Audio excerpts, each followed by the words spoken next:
Hello to everyone. I'm pleased to welcome you to the European Parliament for this roundtable discussion.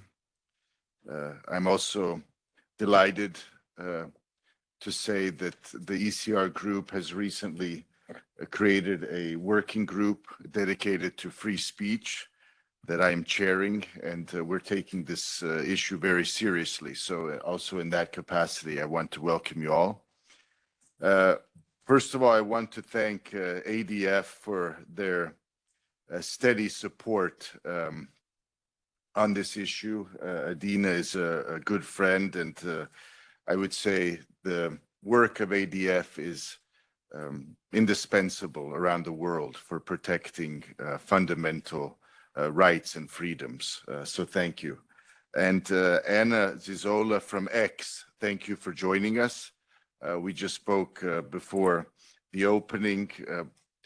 My problem and main concern is not so much with X, but with what's happening in on other social media platforms. But we can discuss this more later. I want to also welcome my MEP colleagues, Paolo Inselvini and Branko Grims from the EPP group.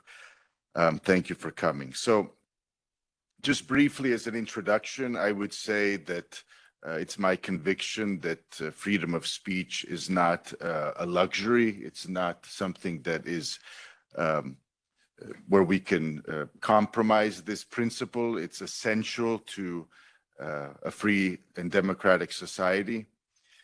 Also, the European Union, in my view, prefers regulated speech over free speech.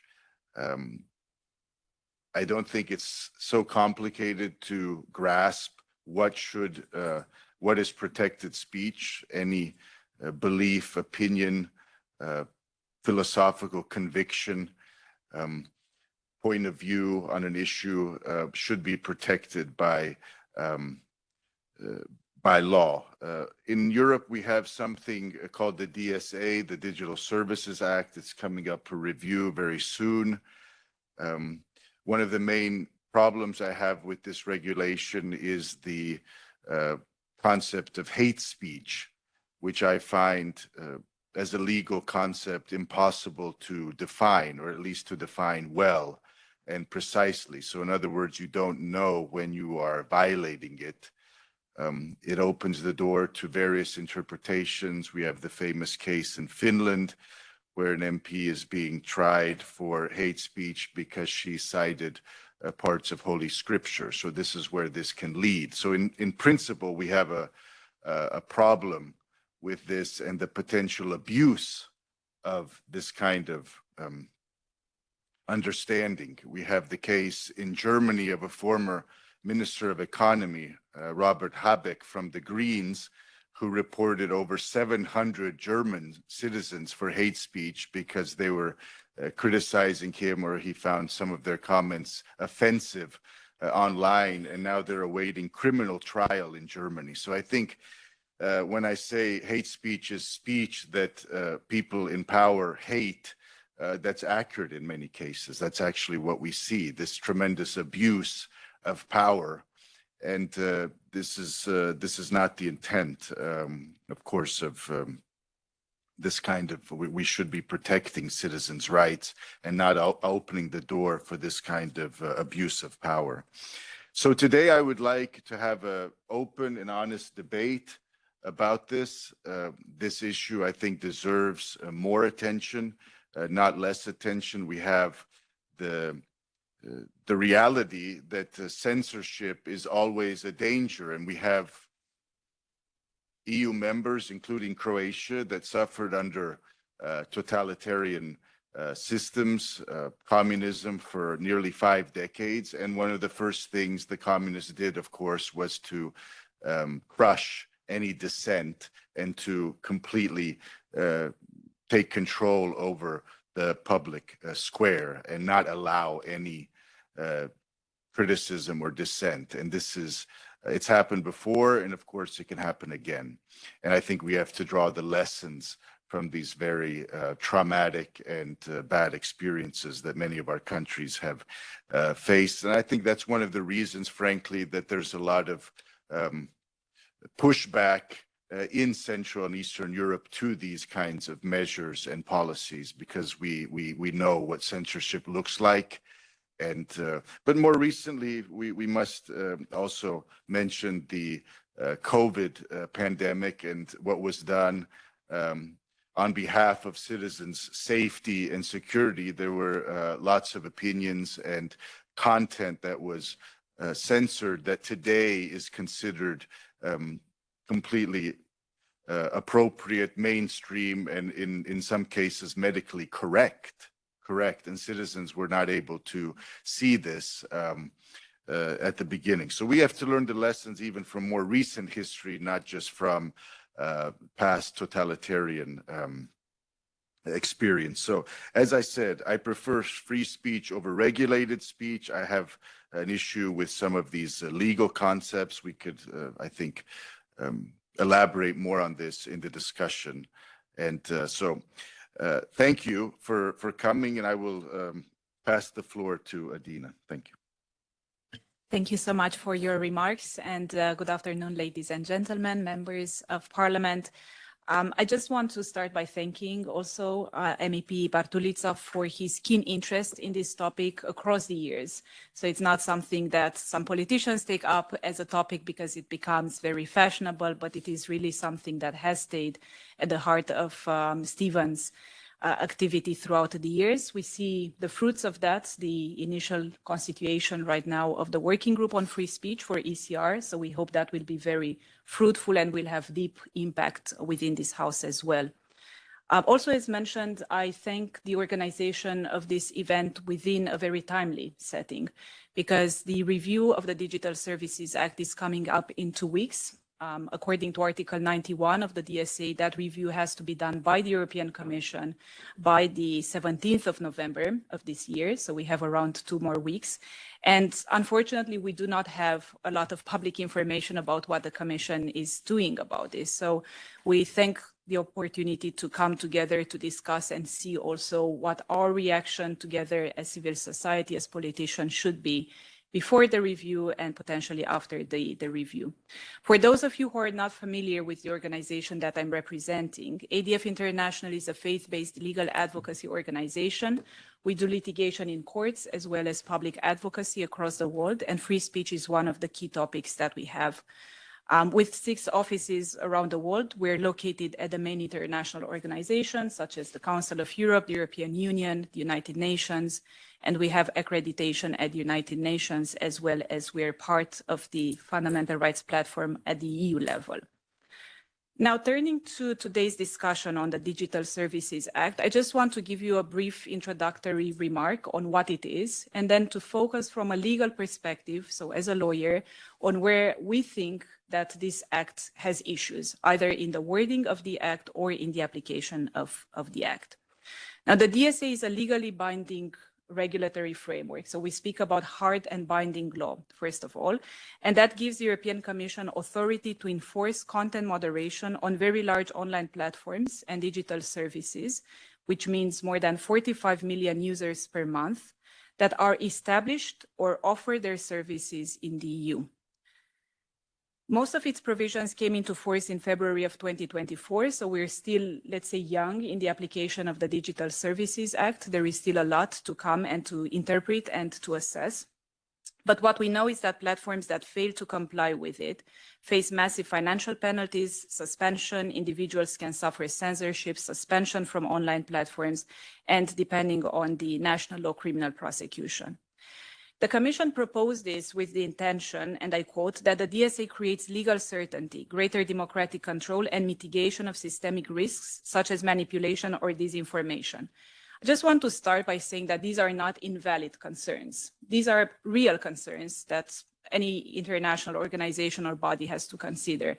The question is how to respond to these concerns and to ask ourselves whether the DSA is actually an appropriate response to these concerns, if there are less intrusive measures, or even if the DSA is actually severely infringing upon fundamental rights such as freedom of expression.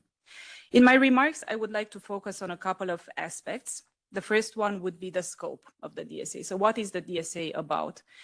The DSA has a global scope, not only because it affects the search engines and the platforms that I mentioned, but also because it is a blueprint for content moderation, done not only directly through the Commission. This is one argument that we hear. It is not the Commission directly that does content moderation, but it does put in place a big structure that effectively does it.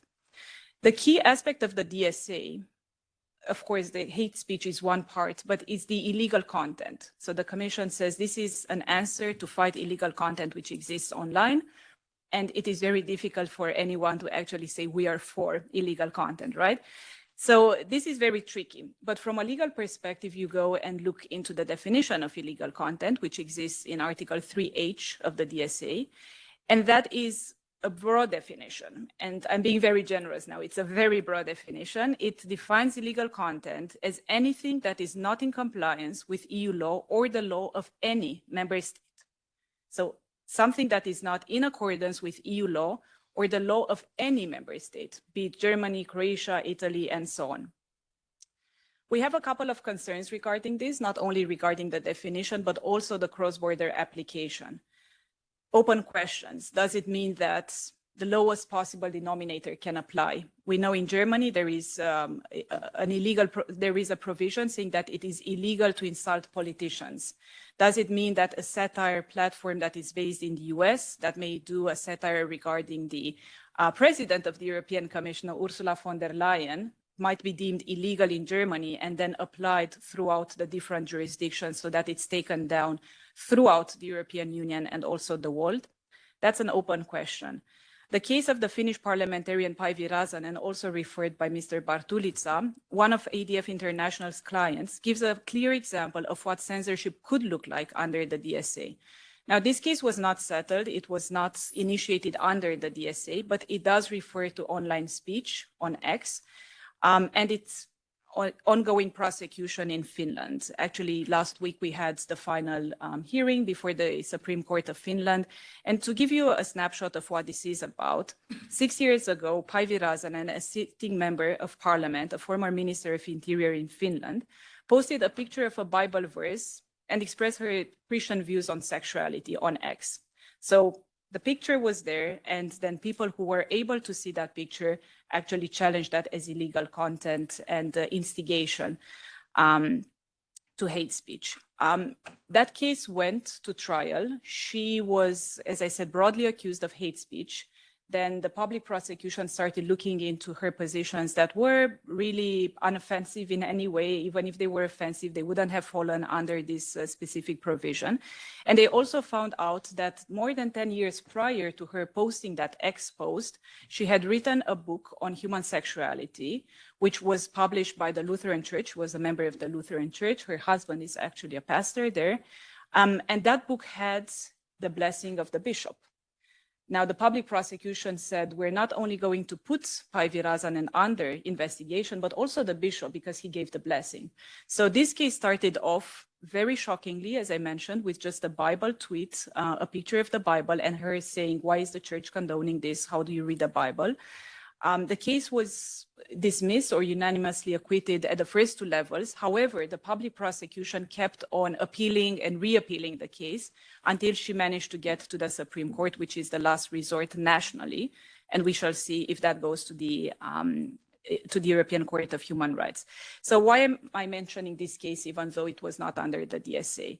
Because under these kind of provisions, potentially, the case in Finland could be exported throughout the different jurisdictions because of the loose definition of illegal content.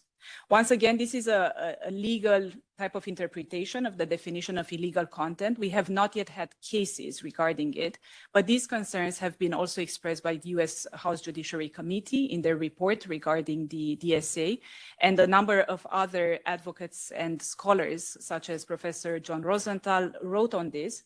And they said that there is this potential also in view not only of the definition, but of the jurisprudence at the Court of Justice of the European Union. There are a couple of cases which open the door to cross-border takedowns, including throughout the whole world. So not only Päivi having her tweets deleted in Europe, so not Finland, Germany, and so on, but even in the US. So that content may not be visible across the border. So obviously this is very problematic, and we believe this is not consistent with the standards that we have in the law regarding fundamental rights, because when you look at the EU Charter or the European Convention on Human Rights, Article 10, and you can see that the limitations to fundamental rights have to be limited, they have to be precise, and any regular citizen needs to know whether they're acting within the confines of the law or outside the confines of the law. Are you a law-abiding citizen or are you a law-breaching citizen? And obviously with the definitions that exist under the DSA and with the lack of foreseeability of the legal consequences of your speech, that's not in accordance with the legally established standards there. And that leads me to the extraterritoriality at large, because by its very nature, the DSA is extraterritorial. It's not only the EU saying we want to regulate what happens in the EU, it's also meddling within the national affairs of member states and outside the EU. The DSA leverages the mixed jurisdictions of the European Union to cast the broadest possible net to deem speech illegal. So on top of this, there is the existing case law against Facebook and Google at the Court of Justice of the European Union, where the highest court of the EU indicates that cross-border or even wall-down takedowns can happen under this EU regulation. If you look at the DSA, it does mention that the DSA serves to be limited to what is strictly necessary. This is a quote from the DSA, to achieve its objectives. Its objectives are to mitigate systemic risks to democratic and civic discourse. That can mean anything. So any kind of body or institution and politician can say, we're suppressing this speech because it provides a threat to the civic discourse. Nobody really knows what that is. And even putting what is strictly necessary to achieve this objective means that there is a very wide palette for the politicians to say, or for flaggers, we will go more into that. Maybe Anna, I think, will go more in depth with the trusted flaggers, what that means and how the speech can be policed. We have seen that in action. So the first one is the censorship of candidate Donald Trump in 2024, where EU Commissioner Thierry Breton publicly threatened X for streaming a live interview with then candidate Donald Trump. They suggested it would violate DSA prohibitions on hate speech. I'm not going to tackle that because I'm sure Anna will speak more about this. But there was another incident in 2025, which was the inauguration speech delay happening in Belgium. The Belgian state broadcaster imposed a 2-minute delay for the inauguration speech of President Donald Trump, not for interpretation purposes, but to pre-screen anything their team might deem racist or xenophobic. So let's pause for a minute, pun intended. This is a pre-broadcast censorship of a US president on European soil on the grounds of potentially impacting civic values or democratic processes. And once again, we shouldn't look too much further than that. So the COVID period that was mentioned before, that should be enough for us to look into how limitations were done. So WhatsApp introduced a limit then on forwarding highly forwarded messages to a single chat in time in April 2020. So they were saying that this measure was an anti-virality measure, later tracked in EU monitoring reports. And this restriction ended up being enforced globally. So that meant that if a message gained traction, then it might have been deleted or might have been geo-blocked by WhatsApp at the time. Also in February 2021, Meta expanded its list of removable COVID vaccine claims globally. And Google recently admitted, I think it was just a couple of months ago, to the US House Judiciary Committee that it removed popular YouTube creators over COVID-19 speech and that it pushed for censorship. So all of this is now coming to light with how the platforms were being pushed by the governments to limit speech. Once again, we see the same dynamic. It is not the governments themselves or the commission that actually does the censorship, but they are using the platforms or even some other proxies in order to perform censorship at the very end. I would just want to stress this because there has been a recent letter of academics that gained some traction regarding it. And their main claim was that the European Commission is now a very passive type of actor that does not do censorship. And if there are issues with the DSA under free speech, these are very isolated incidents where the Commission does not have a play, which is completely wrong if you look at the dynamics of how the Commission is pushing for the interpretation and application of the DSA, as well as the dynamics in practice. But I also want to be very clear that there is no disagreement that certain forms of expression could be illegal. So child exploitation, incitement to terrorism, and every social media platform has a legal obligation to restrict this content. But this has to be very limited and has to be based on the law itself. And the DSA goes far beyond this. The DSA has created this mega structure. For those of you who are interested in it, you will see that it's more than 100 pages of very cryptic and technical content. And really what it lies at the heart of it is this definition of illegal content. But on top of it, we have the codes of conduct that were not necessarily negotiated at the very beginning, the code of conduct on illegal hate speech, the one on misinformation, disinformation, the electoral processes, child protection, now the gender-based violence. So imagine something which is already very big that keeps on being added and becoming a huge architecture. And on top of that, the European Commission very proactively lobbying countries to expand the definition of hate speech. What that means is that that expanded definition of hate speech goes into the illegal content definition and makes it even wider. So this is an ever-growing type of hydra in a way that will be very difficult to tackle from all the sides, but we're thankful that there are already very good and solid voices that raise concerns. I will not go into the definition and the issues with the civic discourse, electoral processes, and gender-based violence.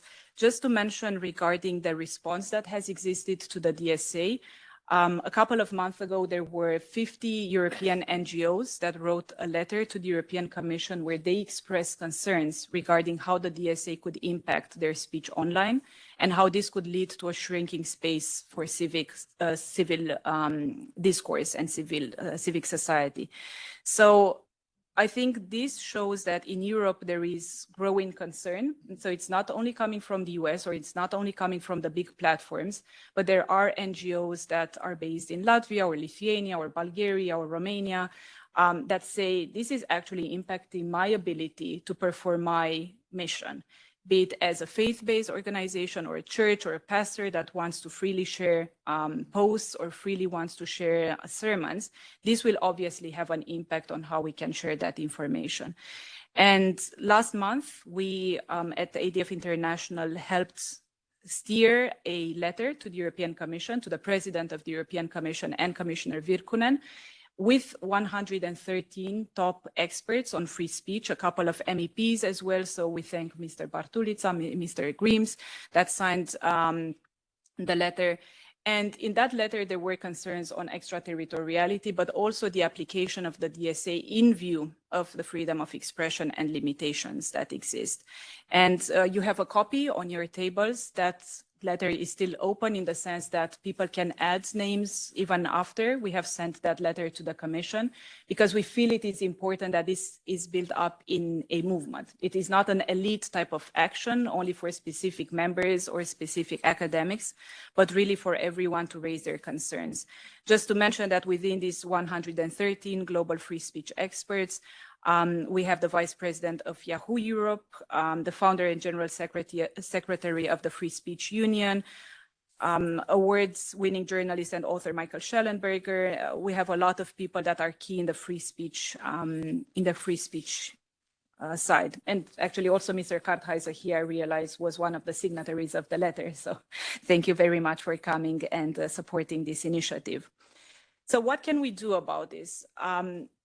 I would want to focus more on the review. There could be different types of actions, but because the review is imminent, we need to raise the concerns and the voices with the European Commission about the concerns on the free speech area.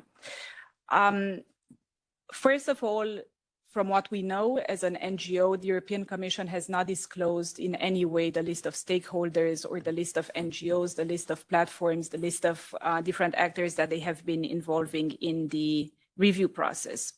They are under an obligation to create this report. They are under an obligation to present the report to the Council and to the Parliament. But obviously that needs to have flesh. That needs to be a consultative aspect, not only a rubber stamp from the Commission presenting a report that they fully create themselves. It needs to be a collaborative approach.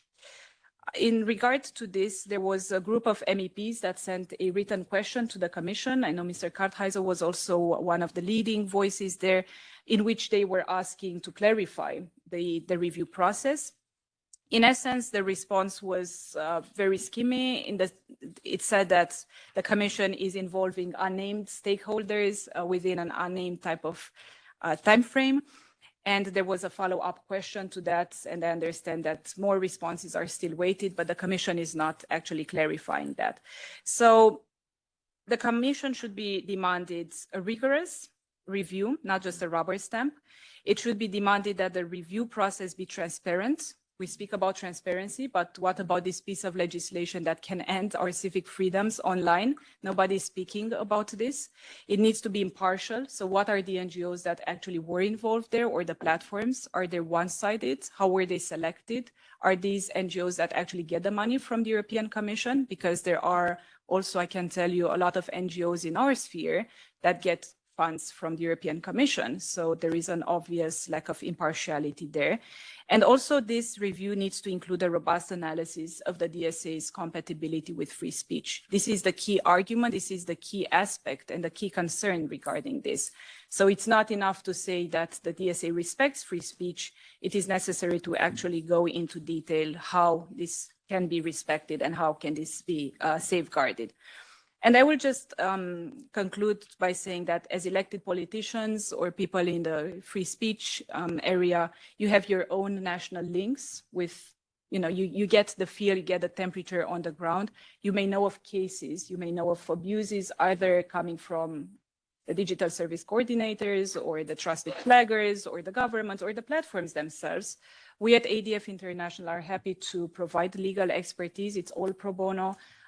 Because we think that there will be more and more litigation on the DSA. It's a massive piece of legislation, and it's just a matter of time that litigation will come to the Court of Justice on free speech arguments, not only about supervisory fees or how to select very large online platforms.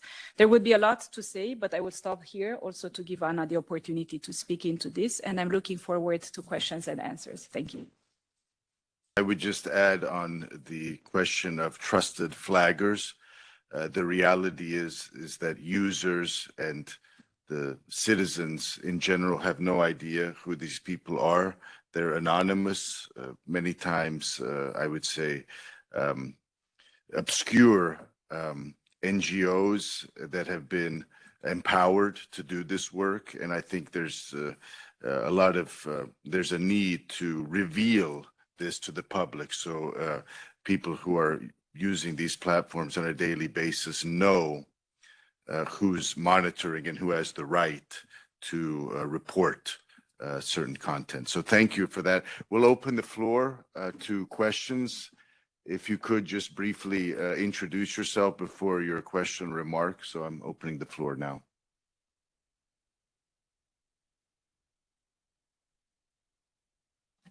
Thank you, Stephen, and congratulations also for your initiative to have this working group now, and also congratulations to ECR for doing that. I have listened very carefully to both Ardina and to Lady Mrs. Sisola, I think, from Google, from X, excuse me, and I think that beyond what they have been telling us, and which is extremely important and extremely worrying also, there's another element that I encounter when I discuss about this censorship phenomena with colleagues in this parliament and also to other colleagues. And that is that we are focusing very much on the Digital Services Act, but actually we have more and more acts that are adding to this phenomenon. We have the Digital Markets Act, the GDPR, there's a Digital Fairness Act in preparation, there's the Democracy Shield debate, and I'm certain that I'm forgetting at least half a dozen of other acts that are around. And it's more and more difficult to see how they are interacting, actually. So I have the feeling that we have a gigantic hydra against us, and that we are now very courageously fighting against the Digital Services Act, and there's a cancer spreading around us, and we have not the general view anymore on what is happening.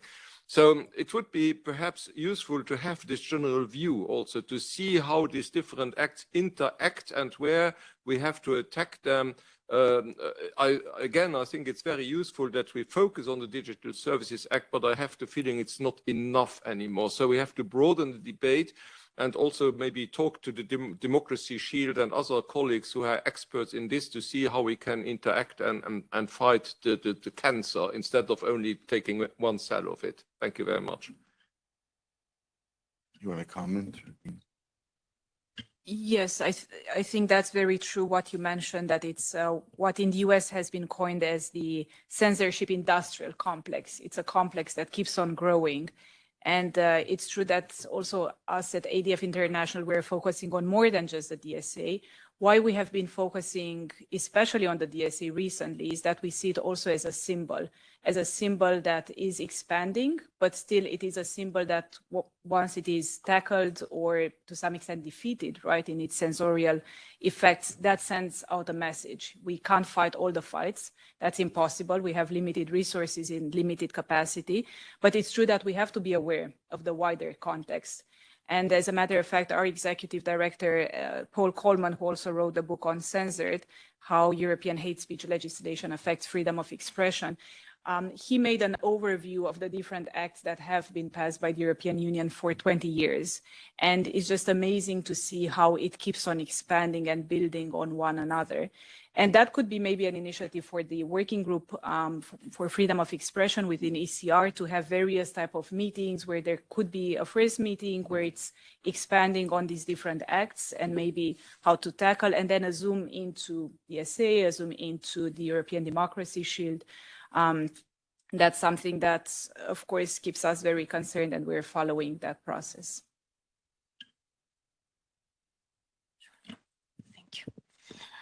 Very good intervention and question. I think we're all, like all platforms, we're struggling to navigate through all these new pieces of new regulation proposals, and then regulations that intersect each other, overlap, different obligations. Now we're looking with a lot of attention into what's coming up with the DFA, the Digital Fairness Act, because we know it's going to cover a lot of areas that are already covered by the DSA. So we're really wondering how they are going to really fill the gap and how the proposal is going to avoid an overburdening of reporting, risk assessment obligations. And, you know, having two regulations that look into the same areas is not very exciting, obviously. We can give other examples. At least I think good progress has been made with the Digital Omnibus, because it gave us the opportunity to contribute to the consultation that was opened and flag all those overlaps. We hope that we're going to be listened to, because we are the ones having to comply with those laws. So it's very important, as I said before, it's very important that the institutions also listen to the platforms and how they're living through this really complex regulatory system. And, you know, the Draghi report had some very clear outputs. So we hope that it's going to be taken into account.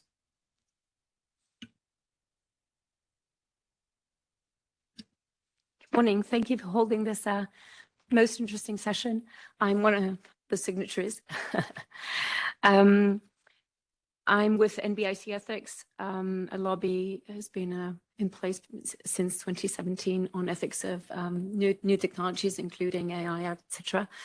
We saw passing by the 2022 DSA initiatives, and we're actually surprised for the lack of interest, the general lack of interest. And now that the revision process is almost finished on our part and starting with the European Commission, we'll see what comes up. But anyway, thank you very much, Adina, for all you're doing and all these very useful initiatives that we'll support, of course. Being a French citizen, we've got Pavel Durov in judicial supervision. He's not been mentioned, but he was fighting the very same reason since 2014 with Moscow. And so freedom of speech is actually under attack in France more than ever, and probably even more so than anywhere else in the world. I have two examples of NGOs who've actually tried to get into the trusted flagger list.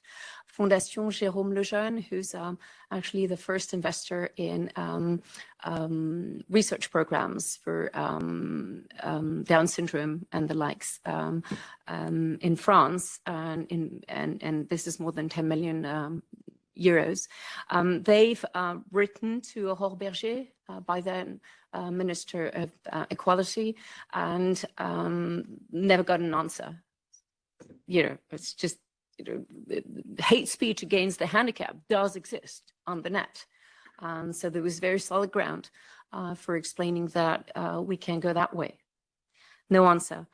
IVG.net, IVG in France is actually an acronym meaning nothing else but abortion.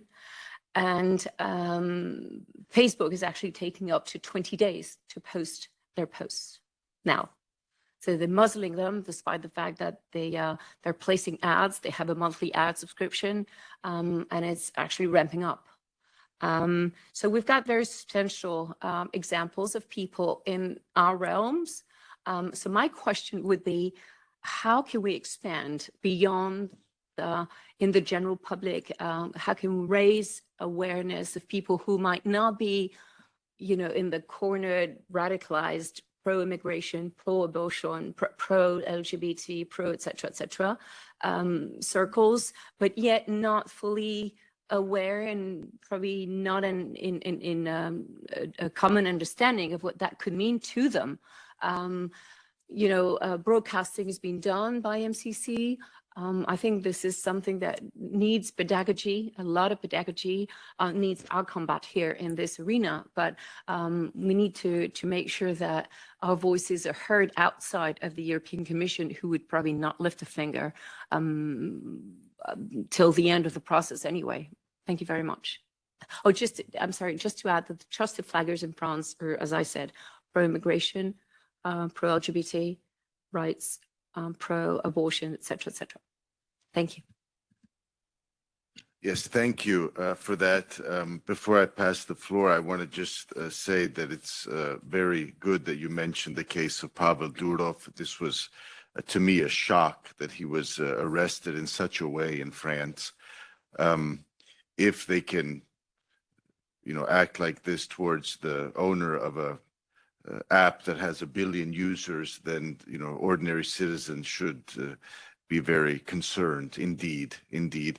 And regarding these trusted flaggers and the way this scheme works, it's really unfortunately become very dogmatic. So it's not I would say in any way unbiased or impartial. It's promoting a politically correct agenda. We can discuss what this is, but I think citizens hopefully will wake up to this. The sooner the better, because the reality is we do not have a transparent, open public square. It's very controlled at this present time, and it seems that the impulse to censor and to control is gaining traction instead of, and so this is again, as a limited government conservative, I'm very worried about any abuse of power, and at this level it's become, I think, a huge priority to speak out against while we still can. And I will be holding events like this in the parliament as long as I'm allowed to, but it's I think something that we really have to persevere on and collaborate, and so I want to thank you for that question. You want to? Yes, thank you so much, Laetitia, and thank you for the support for the letter and reaching out to the French environment and French allies, because indeed we see that there is a lot of pushback in there. A couple of reflections. I think why I was so happy when the 50 European NGOs sent a letter to the Commission was that there is growing recognition that there is an issue. These are NGOs that realize that their activity may not be valid anymore online, that they may not be able to express their activities, and obviously that they may not get funding, because if they are not visible, then they will not be able to justify that and continue that. So there is just a very incipient starting point where we see that countries start to have that recognition. But once again, without being very depressing, I think it is very incipient. My wish would be to have a growing movement, and there are many ideas through which this movement can happen, either through national politicians that can form free speech groups in their own national parliaments. I mean, if you look at the movement on religious freedom and the Interparliamentary Assembly on religious freedom, that is exactly what they did. They had these different, even small groups in the parliament, and then they came together at least once a year with the parliamentarians in Europe or in the US. They started brainstorming, identifying the main issues. Obviously, the DSA here on free speech would be a global issue that would get that attention. They could co-author briefs regarding specific initiatives at international organizations. And I think crucially, they could organize events, because we need such events. We need events in France, we need events in Italy, in Romania, whereby also regular citizens can hear about not only big names that are being censored, but really the regular pastor, the regular politician, the regular person who is just probably expressing their critical views on governmental actions, on taxation, or just, as I said, very regular type of discourse that gets to be suppressed. So my point would be, let's try to start that movement and understand that each of us come probably, if I look at this room, from 20 different countries, and each of us has a specific bubble and a group that we can actually advocate for free speech. Thank you. I thank you so much for your intervention. And I just have a tiny remark, because I think Adina was very exhaustive. I just have a tiny remark on trusted flaggers. I just wanted to clarify, if the trusted flagger, I don't mind if trusted flagger is against certain behaviors or others, or actually, discrimination, against certain groups that you mentioned, LGBTIQ and so on and so forth. They are also against our own policies. So the problem is not really on the concept. The problem is on the political bias behavior. So I give you an example. We have had cases of NGOs that were clearly biased against our CEO, Elon Musk, and they didn't like his personal opinions, because whenever he talks politics, he's talking in his capacity of, citizen that expresses his opinions, and he should be entitled to that. And we will protect his right to express his opinion, as we will protect the rights of all our users to express their opinions. So this is what scares me, let's say, that we could have NGOs that are biased in that sense, and that when we meet in roundtables that should be constructive, they actually raise their voice to criticize Elon Musk's personal ideas. This is not a constructive way of enforcing a law. And that's what concerns me. And sometimes we have seen reports made by these NGOs that really don't have very solid data at the basis. I don't want to generalize. There are probably very good ones. I don't want to generalize. There's fantastic civil society. I mean, we have an example here with Adina, but they do amazing work. But in this case, we have seen a lot of political biases. So we're very worried about that element.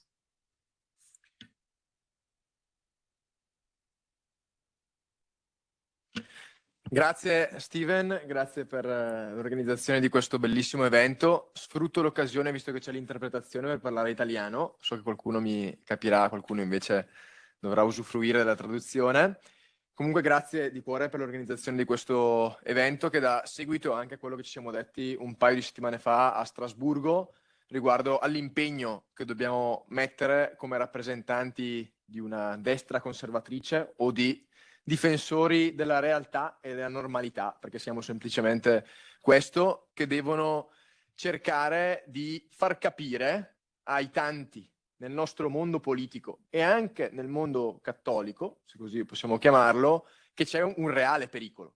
perché si sta sottovalutando, perché in modo o nascosto e spesso molto furbo dietro le quinte o tramite delle vere e proprie regolamentazioni, come in questo caso, si sta cercando di limitare la libertà di espressione solamente di coloro che vogliono difendere la famiglia, la vita, di coloro che vogliono cercare di riportare all'interno del dibattito pubblico semplicemente la normalità e la verità dei fatti. Questo è un dato di fatto, scusate la ripetizione. E anche attraverso il DSA, che sappiamo è stato approvato anche con dei voti di una parte del centrodestra e anche del nostro gruppo, credo che sia nostro compito far capire il pericolo che c'è, non tanto in alcuni intenti positivi che ci possono essere, ma spesso qui al Parlamento europeo si utilizzano degli intenti positivi, delle leggi con dei titoli giusti per portare avanti invece delle politiche che sono ingiuste e quindi si utilizzano le maglie dei regolamenti per poi dare gli strumenti all'ONG di parte o a coloro che non rappresentano per nulla dei segnalatori indipendenti, ma appunto sono totalmente di parte, per portare avanti una visione che è contraria alla nostra visione del mondo e di fatto contraria quindi alla libertà di espressione. Detto questo, quindi grazie innanzitutto a X e la rappresentante, la dottoressa Zizzola, giusto?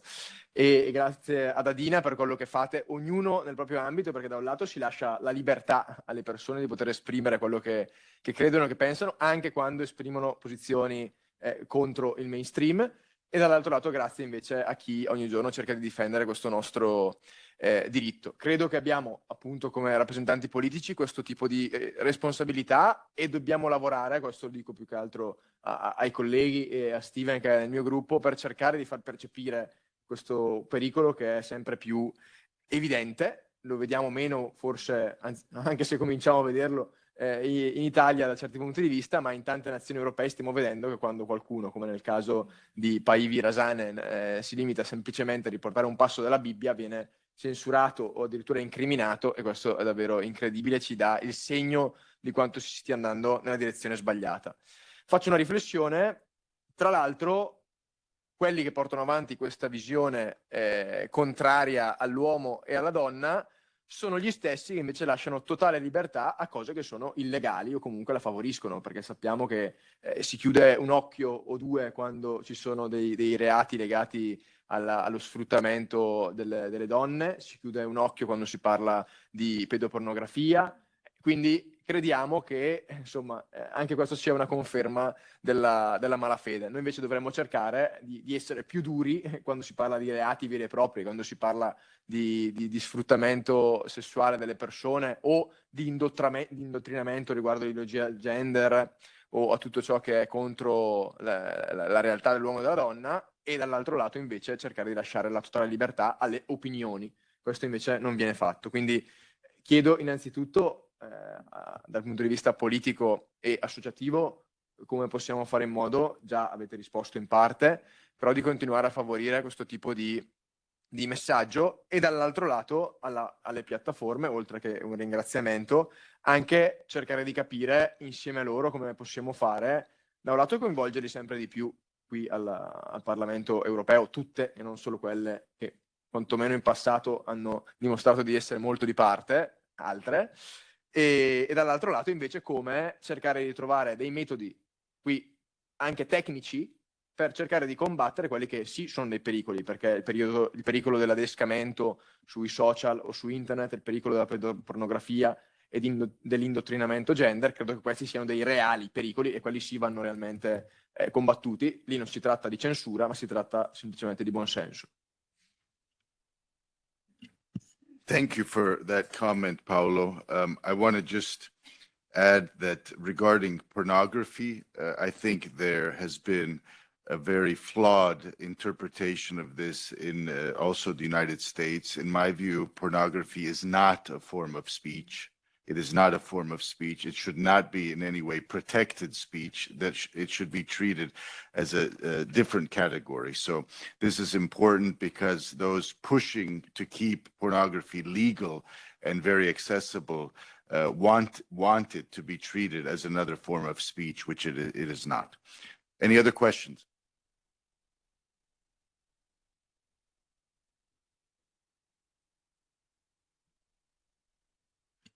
Okay, so we'll wrap up. I want to thank our speakers today for taking the time to come. I think this was very useful to hear, especially from the practical side, what this regulations actually in Europe demand. I'm also a member of the Econ Committee, and I know that lots of different industries in Europe are spending a lot of time and money on compliance, and it's becoming a burden, not just for tech platforms, but for banks, for other industries as well. We really have not just censorship industrial complex, we have a regulatory industrial complex here, and lots of civil servants who have to justify their jobs, and I think it's clear that there's over regulation in many areas. In fact, Ferdinand knows this well. Deregulation is considered a dirty word in Brussels still, and we're trying to change that. So again, thank you to all who attended. We will, as I said, continue to press on this issue. Free speech is not a luxury, it's something fundamental.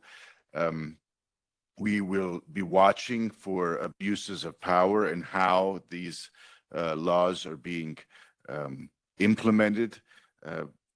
The reality is that in Europe, compared to the United States, we have I think a huge gap already in the understanding of what free speech is, and that's what I hear from people who say, "Well, you were born and raised in the United States. We're in Europe. We have a different understanding." No, I think this is a universal issue. We're talking about universal principles. What is protected speech? What is protected speech, and where censorship begins? I think this is a universal question. Europe and the United States, they make Western civilization, and this is something we share, and it's essential to defend these fundamental principles, and that's what we will continue doing, especially through this working group on free speech and ECR. So thank you all. We're now adjourned. We have some sandwiches and drinks for lunch, so you're more than welcome to stay for lunch. Thank you.